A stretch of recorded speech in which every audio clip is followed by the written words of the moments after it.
নমস্কার, আমি মৌসুমী। আপনাদেরকে আমাদের চ্যানেল মনোরম মুহূর্তে আরও একবার স্বাগত জানাই। আশা করছি আপনারা প্রত্যেকে ভালো আছেন এবং সুস্থ আছেন। আজকে বাইরের ওয়েদারটা দেখুন, কি অপূর্ব সুন্দর লাগছে না দেখতে? আজকের ব্লগটা একটু মন ছুঁয়ে যাওয়া কথা নিয়ে।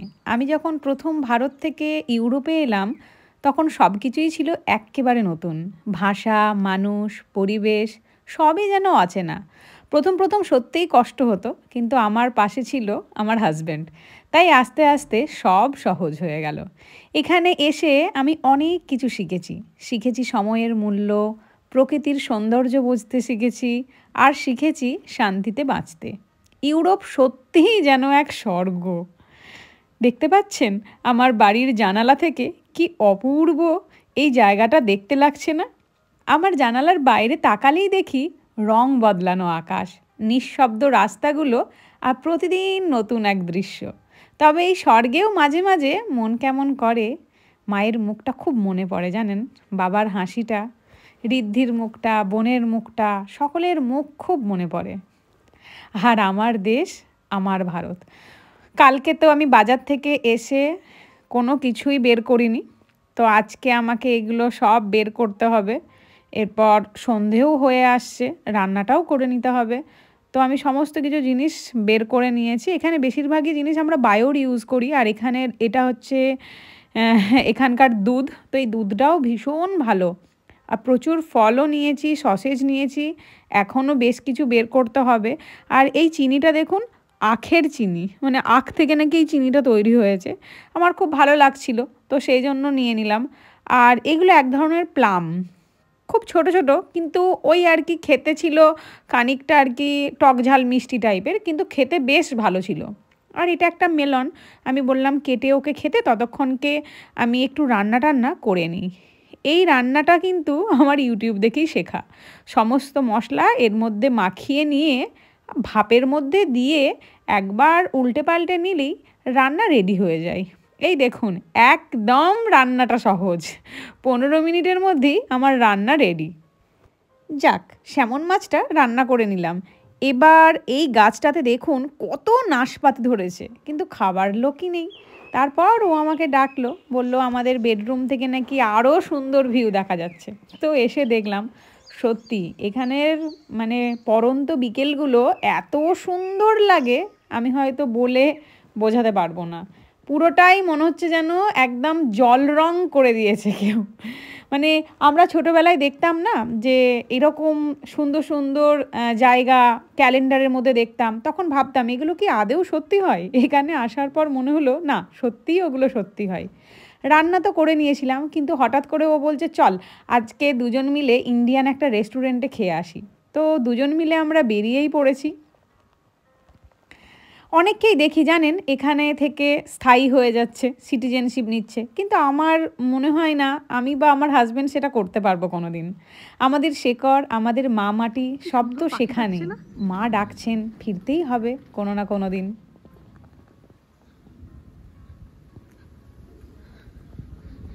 বিদেশের প্রবলেম হচ্ছে এটাই, আমাদের ইন্ডিয়ার প্ল্যাটফর্ম হলে মিনিমাম কিছু না হলেও 10 জন লোক তো পাওয়াই যেত, তাই না? ট্রেন আসতে বেশ কিছুক্ষণ দেরি আছে, সেই জন্য দুজনে মিলে যা হয় আর কি, একটু গল্প আড্ডা সব সময় তো আমাদের এগুলো চলতেই থাকছে।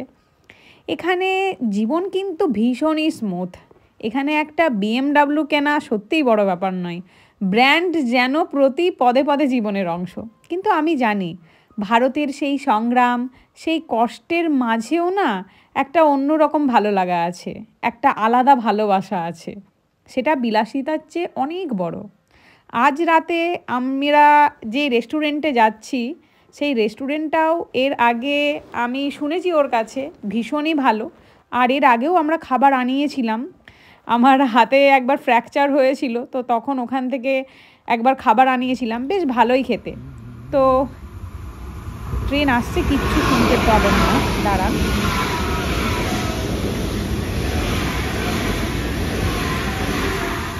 এখানে ট্রেনের টাইমিং কিন্তু ভীষণই ভালো, মানে কখনো দেরি সেভাবে হয় না। তো আজকে তো আমরা রেস্টুরেন্টে খেতে যাচ্ছি, মনে একটা তো আলাদা আনন্দ ছিলই। আর ট্রেনে উঠেও পড়েছি, আমাদের ট্রেন এসেও গিয়েছে, খুব বেশিক্ষণ লাগবে না, 2 থেকে 3টে স্টপেজ যেতে হবে, খুবই কাছে, ট্রেনে সব থেকে সময় কম লাগে, সেই জন্য আমরা ট্রেন নিয়েছিলাম। ইউরোপের রাত যেন আরও ঝলমলে, আরও রোম্যান্টিক, আকাশে চাঁদ, বাতাসে ঠান্ডা গন্ধ, আর মনে একটাই কথা, জীবন যতই দূরে নিয়ে যাক, মায়ের ডাক আমাদের ফিরিয়ে নেবে আমার দেশের মাটিতে। তো এখানেতে হয়তো আমরা বেশ কিছু বছর থাকবো, তারপর আলটিমেটলি আমরা আমাদের দেশেই ফিরে যাব। এই হসপিটালটাতে আমরা এসেছিলাম জানেন, ভীষণ ভালো, ভীষণ ভালো। আর এখানে কোনো কিছু হলেই আগে নার্সিংহোমে নয়, হসপিটালেই দেখানো হয়। নার্সিংহোম হয়তো হাতে গোনা কিছু রয়েছে। তো আমরা ঢুকে গেছি আমাদের রেস্টুরেন্টে, তো এসেই তো দুজনে মিলে বিল নিয়ে টানাটানি কী দেবো। আর দেখুন এই দামগুলো, এখন হচ্ছে 1 ইউরো মানে 102 টাকা এরকম, মাঝখানে শুনছিলাম 104 টাকা হয়ে গেছে। তো 12 ইউরো মানে ধরুন ওই 1200 টাকার থেকে একটু বেশি হবে। যাক, মোটামুটি আমরা দুজনে মিলে ফাইনাল করেই ফেলেছি কি নেব, আর বেশ কিছুক্ষণ অপেক্ষা করতে হবে। একটা ড্রিঙ্কস প্রথমে অর্ডার দেওয়া হয়েছে, সেই ড্রিঙ্কসটাই দিয়ে যাবে বললো প্রথমে।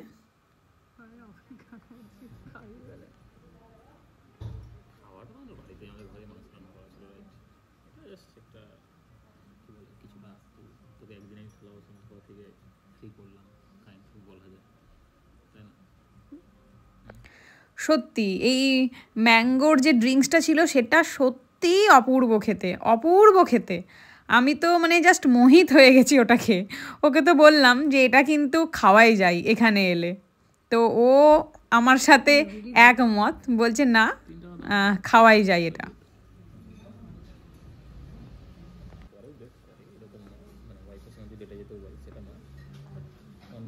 এই ইউরোপেতে বসে ডেটটা একটু বেশি ভালো হচ্ছে, তাই না?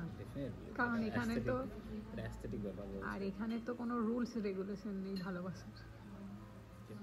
মানে এখানে কিন্তু রাস্তাঘাটে কেউ টয়লেট করতে পারবে না, কিন্তু চুমুক খেতেই পারে। মানে রাস্তাঘাটে চুমুক খাওয়াটা অপরাধ না, মূত্র বিসর্জন করাটা অপরাধ। সেই আর কি, মানে এখানে এটা খুবই কমন ব্যাপার। এত মানুষজন এত পিপল ডোন্ট কেয়ার যে তুই কী করছিস আর কি। বাট আমাদের দেশের মতো অত কারোর সাথে ধর লেটসে কোথাও কোলাকুলি করছে, এটা একটা বিশাল বড় ব্যাপার। রাস্তাঘাটে এটা একটা পাবলিক প্লেস, যেটা করা যায় না ওটা। এখানে তো আমি বেশিরভাগ মানুষকেই দেখেছি রাস্তাঘাটেই চুমু খায়, মানে টেক কেয়ার। নিজের বউকে হাগ করছিস, নিশ্চয়ই পাড়ার লোকের বউকে হাগ করছিস না, কিন্তু সেটা আমাদের দেশে অনেক অপরাধ হয়ে যায়। সেটা একটা বাজেভাবে দেখা হয় কালচারাল ব্যাপার।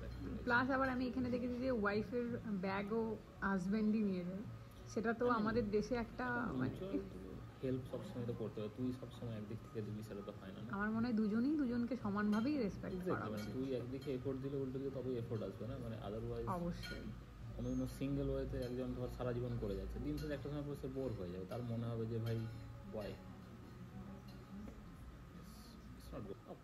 তোর একটাই লাইফ, তুই জানিস না এরপর তুই জন্মাবি কী হবে, this is different story, right? Then তোর জীবনের সমস্ত ফ্রিডম অন্য কেউ ডিসাইড করে দিতে পারে না যে তুই কী করবি না, রাইট? ইটস কমপ্লিটলি তোর চয়েস।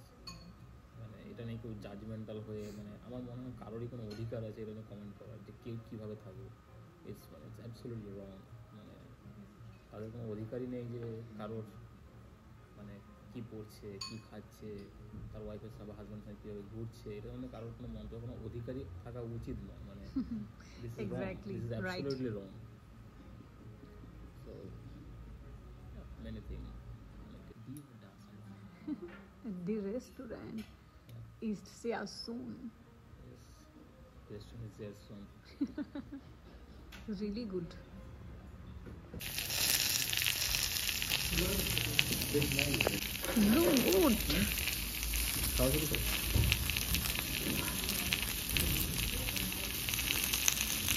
Really delicious. এটা খাওয়ার পরে বলে যাবে খাবার।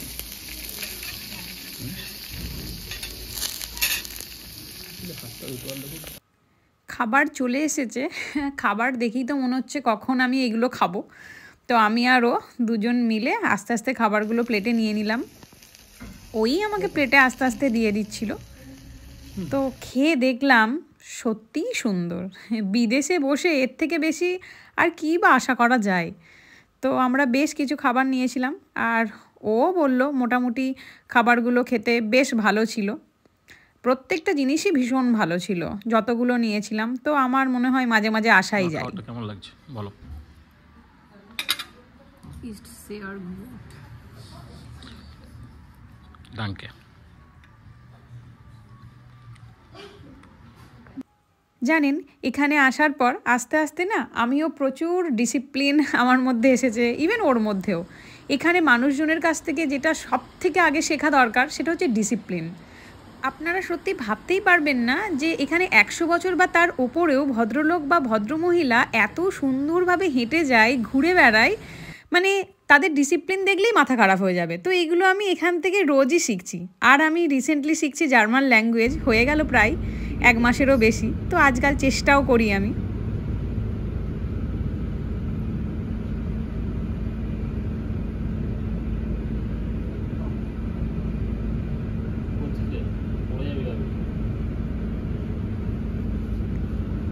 আসলে আমার আর ওর মনে হয়েছে এই দেশে রয়েছে, এই দেশের ল্যাঙ্গুয়েজটাও শেখা প্রয়োজন, তো সেই জন্য আর কি শিখছি। আর এই দেখুন আমরা প্রায় বাড়ির কাছে চলেই এসেছি। আর কিভাবে ট্রেন থেকে নামবো, এই ট্রেনের মাঝে যে সবুজ বাটনটা রয়েছে, যখন ট্রেন দাঁড়িয়ে যাবে ওটাকে একবার ক্লিক করতে হবে, মানে ভালোভাবে ক্লিক করার পর তবেই দরজা নিজে নিজে খুলে যাবে আর আপনি বাইরে বেরিয়ে আসতে পারবেন। তো খুব সুন্দর আজকে একটা দিন গেল, বহুদিন পর দুজনে মিলে এভাবে আমরা বাইরে খেতে গেলাম। আমরা মানে হতে চললো প্রায় 1 বছরের কাছাকাছি। আমরা বাইরে সেভাবে খাওয়া দাওয়া করি না, কারণ আমার বাইরের খাবার দাবার সব সময় ভালো লাগে না, কিন্তু মাঝে মধ্যে একটু আধটু হলে মন্দ হয় কি। তো সেই জন্য গিয়েছিলাম। আর এখানে তো বাড়িতে কাজ করার জন্য আপনি কোনো কাজের লোক পাবেন না, সবার নিজের নিজের কাজ সবাইকে নিজে নিজে করতে হয়। ওই আর কি চলেই এসেছি বাড়ির খুবই কাছে। রাস্তাগুলো দেখেছেন কীরকম শুনশান, সবসময় এরকমই থাকে। আর তার উপরে তো যেহেতু এখন একটু রাত হয়ে গিয়েছে সেই জন্য তো আরও শুনশান। তো চলুন আস্তে আস্তে বাড়ি ফেরা যাক। আপনাদের ব্লগটা কেমন লাগলো অবশ্যই জানাবেন। যদি ভালো লেগে থাকে অবশ্যই লাইক, শেয়ার, কমেন্ট করবেন। আপনারা প্রত্যেকে ভালো থাকবেন, সুস্থ থাকবেন।